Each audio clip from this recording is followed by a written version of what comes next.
So good day mga boss, magandang araw sa inyong lahat. So ako nga pala si Young on Earth at samahan nyo ako ngayong umaga mga boss. Pupunta tayo ng Aqualand Alley, Pasay Cartimar. May mga bibilin tayo mga boss ng mga paninda at meron din tayong bibilin ng mga pangsariling gamit. Mga boss, nandito na tayo, nakarating na tayo. Maganda yung panahon ngayon dahil hindi maulan, saktong-sakto lang. So nandito na tayo sa Aqualand Alley. So maraming stall dito mga boss, karamihan dito puro imported talaga. So dito kayo makakapili ng mga iba't ibang panglagay sa mga aquarium nyo. Tulad nito mga boss, ang ganda, nailaw. Mga glowfish tetra yata ang tawag dito eh. So sa mga nakakaalam, matik yan sa inyo. So dito mga boss, hindi tayo nag-out ng mga ganyan. Ang ina-out lang natin mga beta dahil yun lang ang meron tayo dun sa shop. So ito mga boss, kung gusto nyo yan, pwede ko kayong kunan dito. So direct tayo dito mga boss dahil malapit lang tayo dito. Ayan, pero ilalamove lang syempre. So marami yan sila dito mga boss, ayan o, mga iba't ibang stall. Syempre yung pinakapunto natin dito, ito yung mga tinuntun talaga natin, yung mga beta nila. So yun mga boss, yung mga nauna kasi nating nakuhang mga beta dito is naubos na rin natin, no? So may mga natira ng mga male pero hahanapan natin sila ng female, no?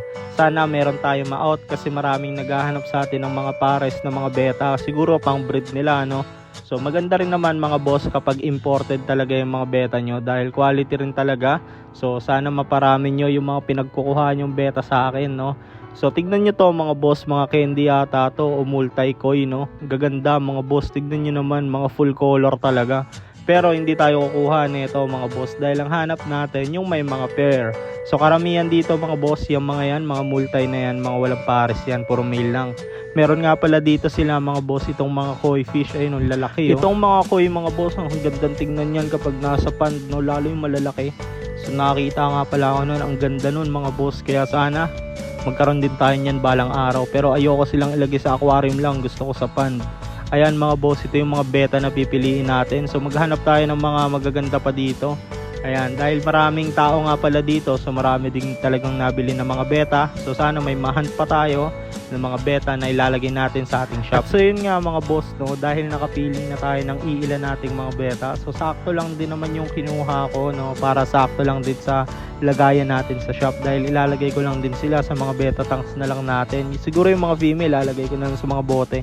So ito nga pala yung mga boss, yung iba kong pinamili. Ayan, dahil gagamitin natin to para sa mga breeders nating hamster, no. Ayan, nag-ano rin kasi ako ngayon eh, nagbe-breed din ako ng mga hamster na ngayon. Tapos yun mga boss, nakapili na tayo. Syempre, ilalalamove na lang natin yan pauwi ng bahay dahil nakabike lang tayo. So abangan nyo ako mga boss. Ayan, paulan na.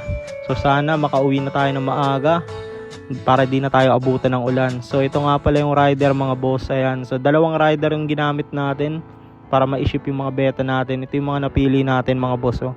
Ayan, so may mga red na half moon tayo. So karamihan dito mga boss, puro pares na, no. So medyo uulan na nga mga boss, kaya uuwi na muna tayo.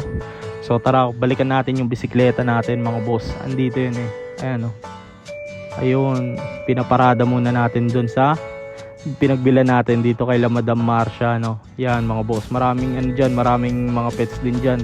So pwede kayong pumunta dyan, marami kayong pagpipilian. So yun lang mga boss, medyo paulan na, so vlog na lang tayo pagbalik. So maraming salamat sa inyo. Ako nga pala si Young on Earth, yeah.